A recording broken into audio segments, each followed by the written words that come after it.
Hey guys, Steph and I put together our top 10 tips based on our trip to Aruba. If you're planning a visit to this beautiful Caribbean island, we hope these insights will help you make the most of it. And if you haven't already, check out our full itinerary video for even more ideas. So Aruba has buses and taxis, but one thing we noticed pretty quickly is that we were glad we rented a car so we can explore the island at our own pace and not have to wait for the bus or spend a bunch of money on taxis. We rented a regular SUV, which was good enough to get to most areas like the Aruban ruins and a natural bridge. However, go for a Jeep if you can afford it so you can check out some of the more remote areas like the Aruba National Park. Book well ahead of time because we waited about a week before and the options were very limited and we ended up having to spend more than we expected. While we're on the subject of driving, our second tip is to get used to roundabouts, and I mean really get used to them because they're pretty much at every intersection. We have very few roundabouts here in Texas, and it was weird at first, but we quickly fell in love with them because you don't have to wait for the light to turn green, and it just keeps the traffic moving. Just pay attention to the signs so that you're in the correct lane. I did make a mistake once where I thought I was getting into a left turning lane, but it turns out it was just the oncoming traffic lane, and I took some heat from that.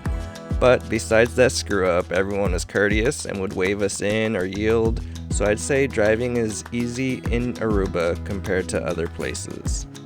Aruba has so many amazing places to visit, so we strongly recommend leaving the resort and exploring the island. And this goes for any place we visit. We love to go around and see all the interesting things and get lost a little bit. Where are we? Lost again. Every once in a while, we'll do the all-inclusive, but we get bored of that style of travel, so we prefer an Airbnb or hotel. It's also way more affordable. Definitely check out the different beaches because they're all a little bit different. You have the pristine sand of Eagle Beach, the calm shallow waters of Baby Beach, or the mangroves at Mango Halto. Aruba is a Caribbean island close to the equator, so of course you're going to need plenty of sun protection. Sunglasses, a hat, and sunscreen are absolutely essential. We like to wear UPF shirts because we were always getting burned early in our trips, especially Steph. There's palapas and trees free to use at most beaches, so that helps a lot, but they're not always available. At first we were kind of skeptical about this one, but because Aruba has no source of fresh water, the island relies on a desalination process that converts the seawater to fresh drinking water. So we just kept a water bottle that I had bought at the airport and refilled it from the tap over and over again. I drank probably gallons of water, and it's the first international trip where I didn't get some kind of stomach bug.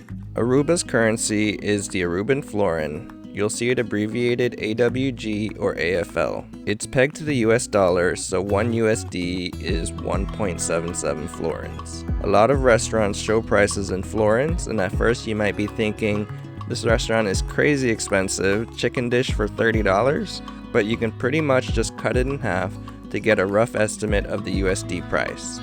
We had some cash on us, but we ended up not needing it, except for one restaurant where their card machine didn't work, so we had to pay USD, but we got change back in florins that we just threw into the tip jar. But everywhere else, it was no problem using our credit cards. This was one of the highlights of the trip for us, so we definitely recommend this. Most people say you have to get there early, so we got there around 9 a.m. and there were 2 turtles, but by noon there were about 8 of them around us, so not sure if it's really necessary to get there too early. They spend most of the time on the floor eating, but then they come up to the surface to get air and then go back down.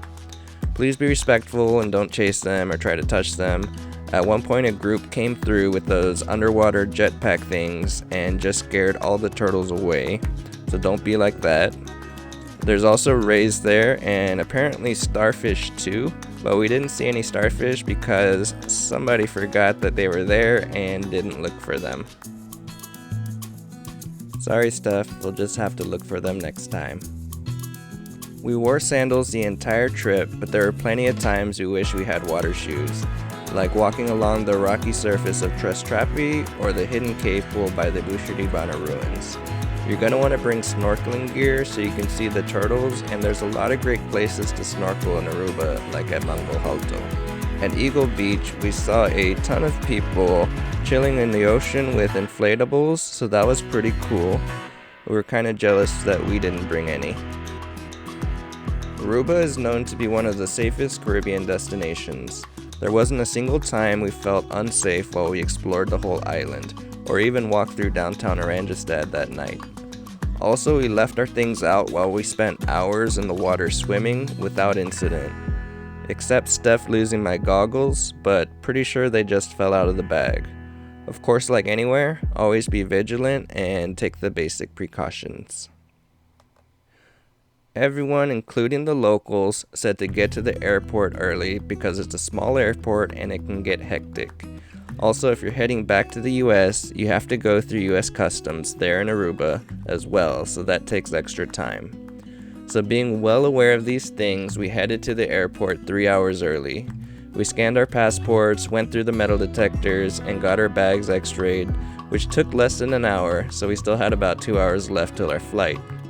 Then we got to this little food court area where there was a Sbarro's and live music, and we thought that wasn't bad at all. So we sat down, we're just watching another episode of Queen of Tears on Netflix, and then one of the airport employees came up and asked, "Are you guys going to the US? When is your flight?" And I tell him it's cool, we still got an hour, and he's like, "Why are you guys just sitting here? It's getting crazy, you need to go now." And so we got up confused, headed further down, and we see these 2 long lines. Then we get to another huge room where you can check bags, and the line was even longer there.